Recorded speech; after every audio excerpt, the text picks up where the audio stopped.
I'm Delegate Sia Price, and I represent the 95th District right here in Newport News. We are here today for the bill signing of the Voting Rights Act of Virginia. This is a historic and exciting occasion, so thank you for coming and for watching. In addition to those that we will hear from today, I also want to recognize the presence of Congressman Bobby Scott, Delegate Juan Board, who is chair of the Labor and Commerce Committee and one of the chief co-patrons of the bill. Delegate Converse Fowler, also chief co-patron of the act.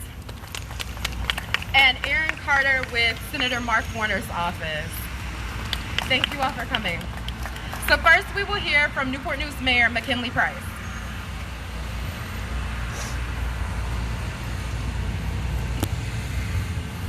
Good morning. Good morning, and to the governor and all assembled here, welcome to the city of Newport News, where great things are happening. You know, we're glad to have everyone here for such a momentous occasion. Some of the most prominent Newport News residents have been part of the fight for voting rights for decades, and we are proud to have this location available for an event such as this. The Reverend Dr. Martin Luther King Plaza is a treasure for our community, and the bas-relief sculpture done by Ed Hamilton behind me is entitled The Unfinished March. When we unveiled it in 2014, we spoke of the courage and sacrifice of leaders and foot soldiers in the work for justice, and we celebrated the civil rights victories that had been won. But the Unfinished March is such an appropriate name because of the work we have yet to do. And I want to thank those of you here who helped pass this historic voting rights legislation as part of the working finish of the march. If we continue to do our part as we have done, we will strengthen our democracy and continue to build on those hard-fought and won victories in our not-so-distant past. So, thank you again, and welcome to the city of Newport News. And by the way, happy birthday, Governor. Oh, thank you. Thank you, Mayor Price, and thank you for all that you do for the city of Newport News. Next, we will hear from Tram Nguyen, co-executive director of New Virginia Majority. She was a major part of this collaborative effort for the Voting Rights Act of Virginia. Tram?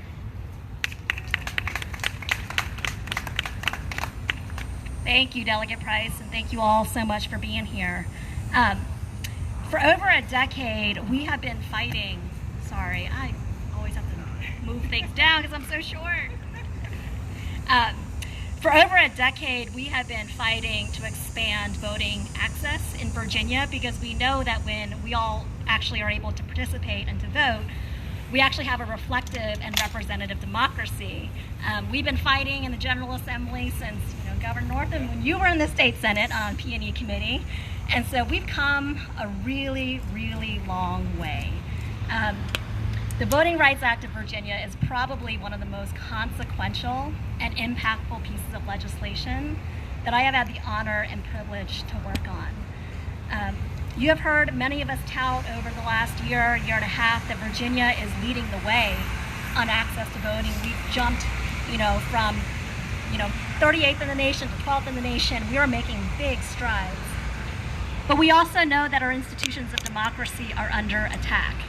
And as we've seen across America, and as I've done work, voter protection work, and most recently in Georgia during the runoffs, we know that we are very, very vulnerable to the same issues and the same voter suppression that is happening across this country.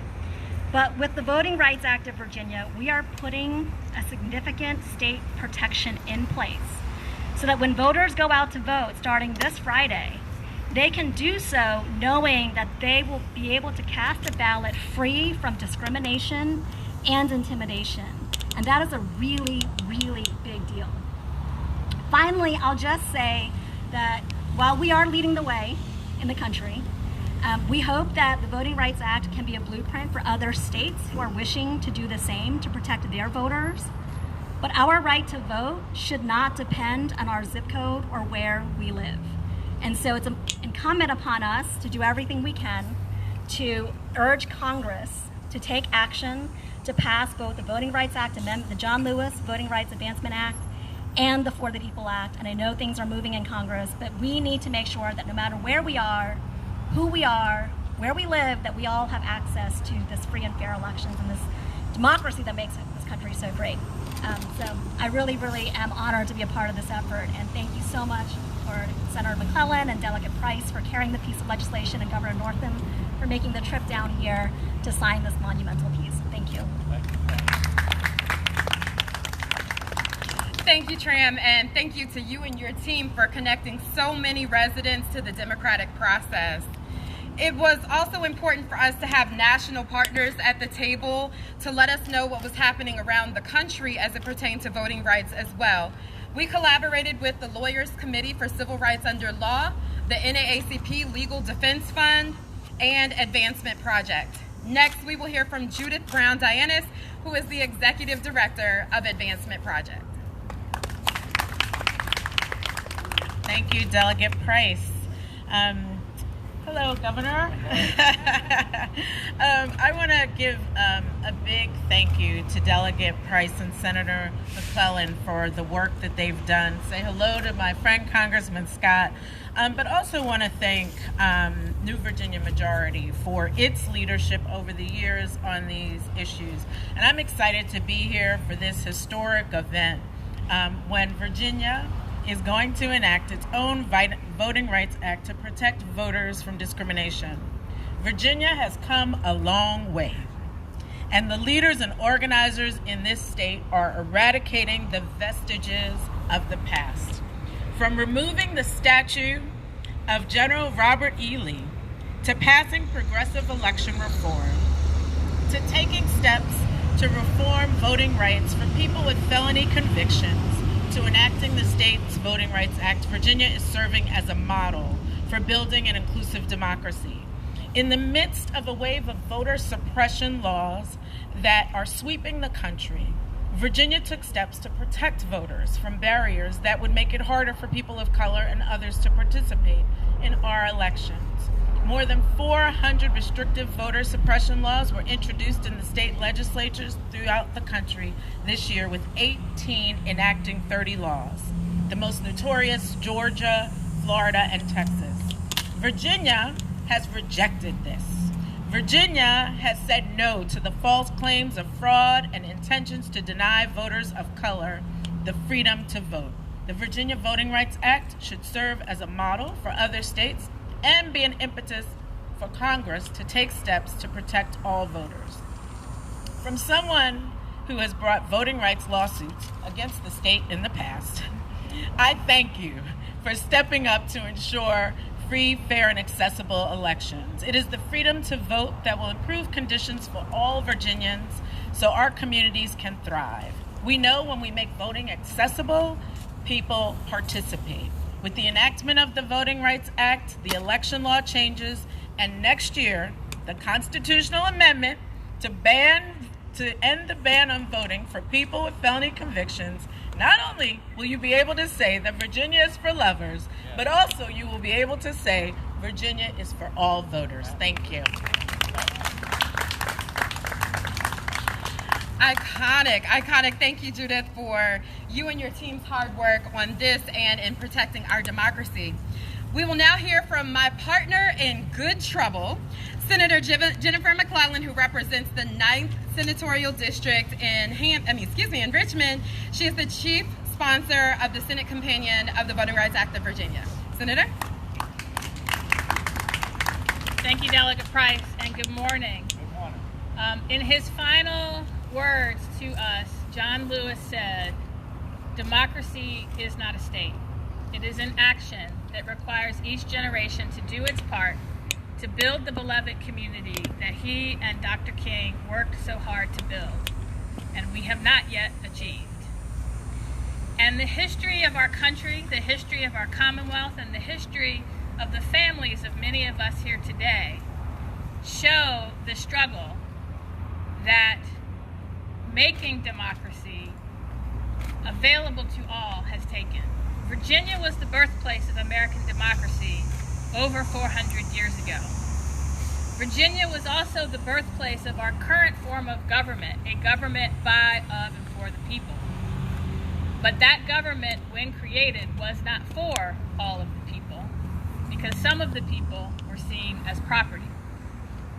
In my own family, after the Civil War, my great-grandfather, born on a plantation, had to find 3 white people to vouch for him and take a literacy test just to be able to register to vote. My grandfather and my father paid poll taxes. As a matter of fact, on the night before insurrectionists tried to take by force what they lost at the ballot, I found a copy of the poll tax receipt for my father when he paid to register to vote in 1948. It is that legacy and the stories that so many of us carry in our family that makes this work personal. And that's why I was proud to join Delegate Price in good trouble to do our part and pick up the baton to not only protect the vote now, but through this act, the first in the South, protect the right to vote for generations to come. That work, though, is not done. Virginia in 1 year has gone from the 48th state for ease of voting to number 12. We will continue to work until we are number 1, but this is a moment we will celebrate, and then this afternoon we will get back to work. Thank you all very much.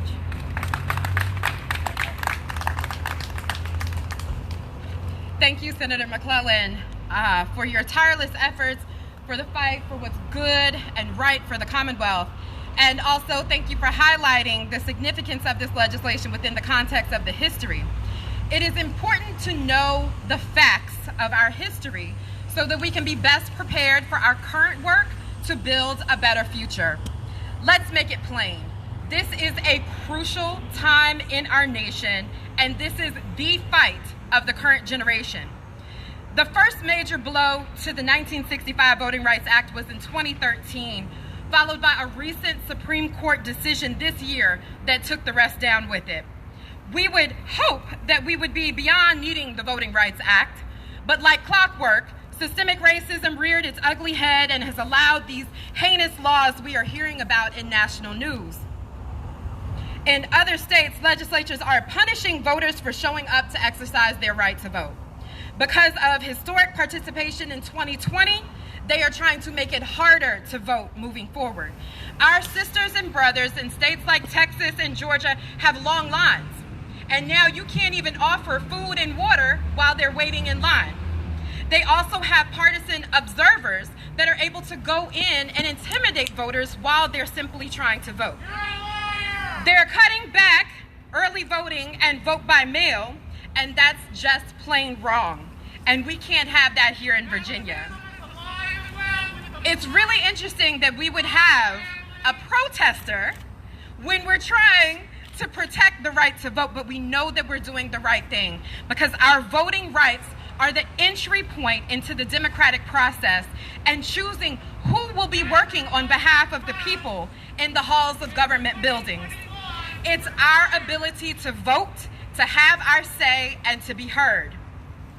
Voting rights allow for a representative government so that the people get to determine how we form a more perfect union, establish justice, ensure domestic tranquility, provide for the common defense, promote the general welfare, and secure the blessings of liberty.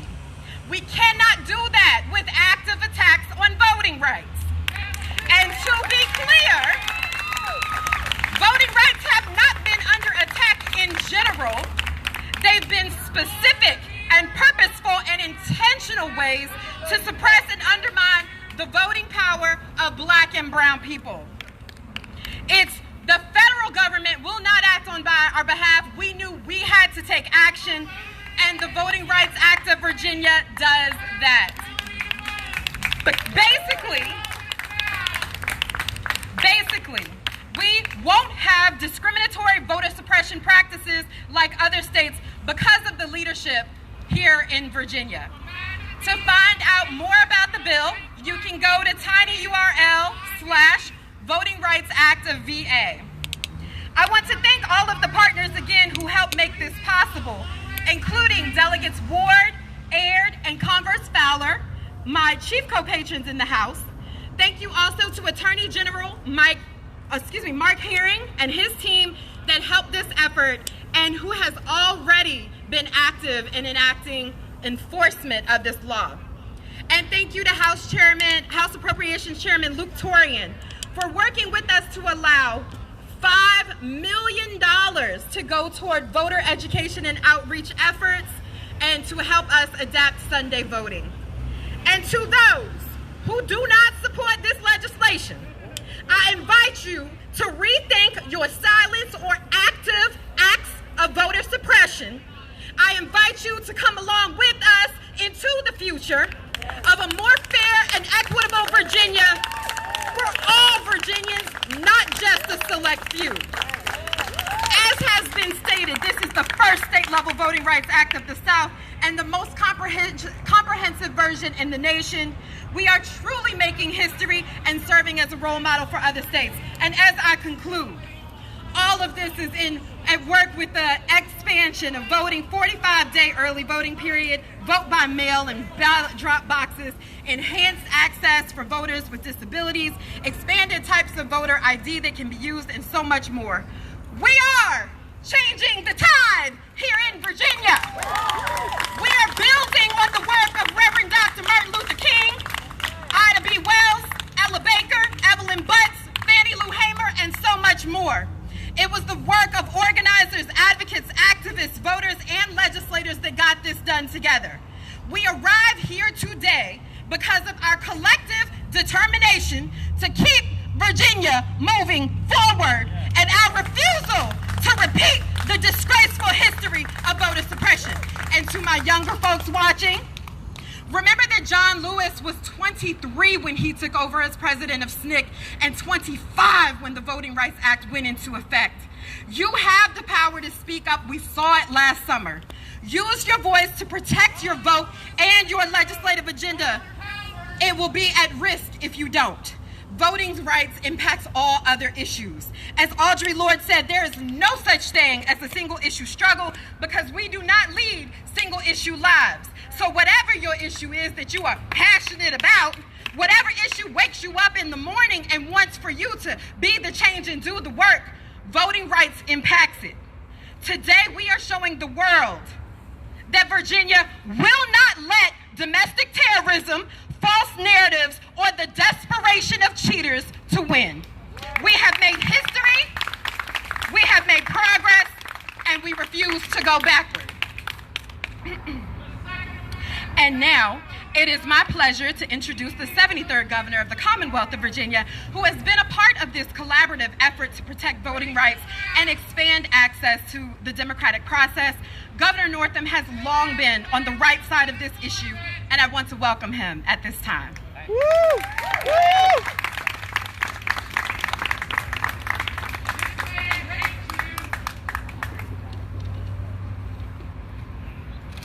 Well, good afternoon.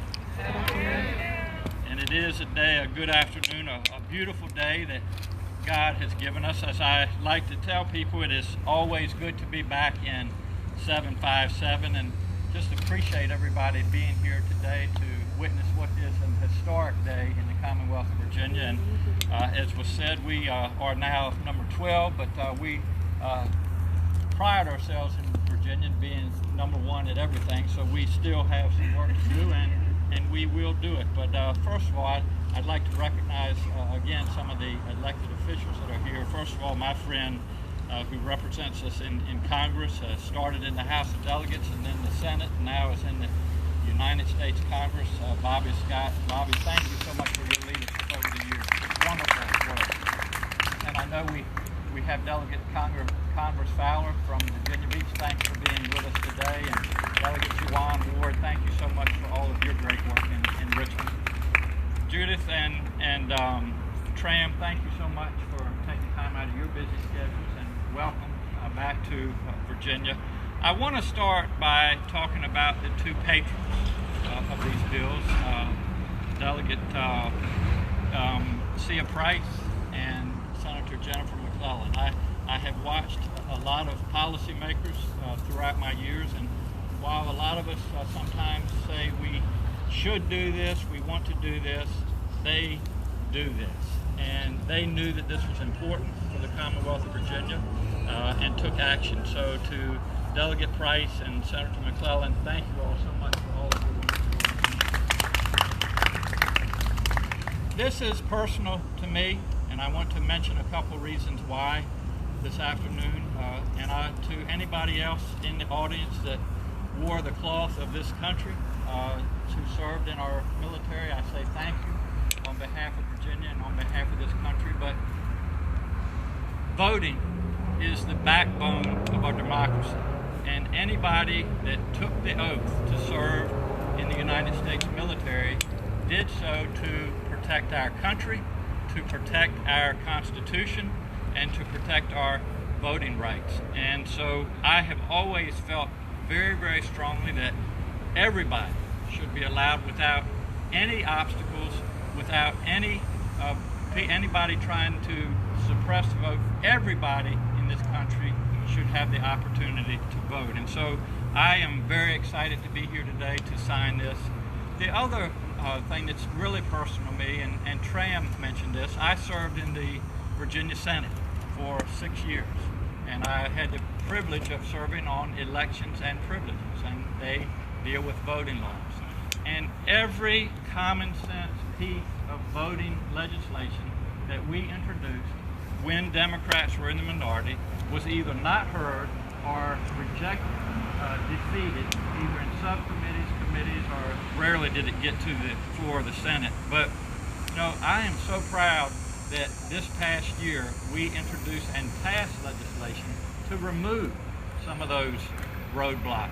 Like now we have 45 days of early absentee voting. I want to tell people out there, those that work, those that may have children, those that may have health issues, it's not always convenient to vote on election day. So if we're going to allow everybody to exercise their right, no excuse absentee voting is a no-brainer coming from a neurologist. So finally, we have 45 days to do this. And by the way, I appreciate you, Mayor, for bringing up that today is my birthday, but the 17th of September is even a more important date because that's when early voting starts in the Commonwealth of Virginia. So I hope that everybody will recognize that. Also, the legislation that provided drop-off boxes that allows us to vote on weekends when we're not working, some of us, all of these things are so important. So as we like to say, as I said earlier, we want to be number one in everything.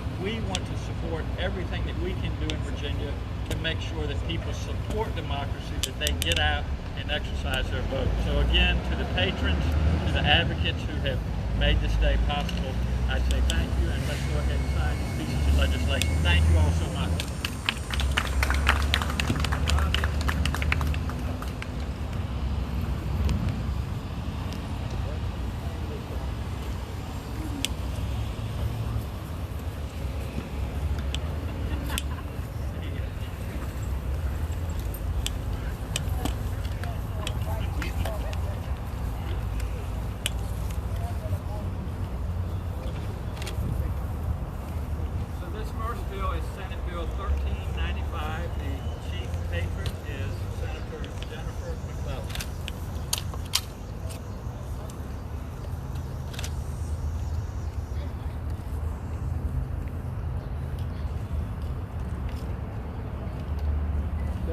For the live audience at home, would you mind telling us what the bill does, just in a synopsis? Each one you sign? I'll do it just a little bit, Andy. Thank you.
You're going to win again. Don't worry about it.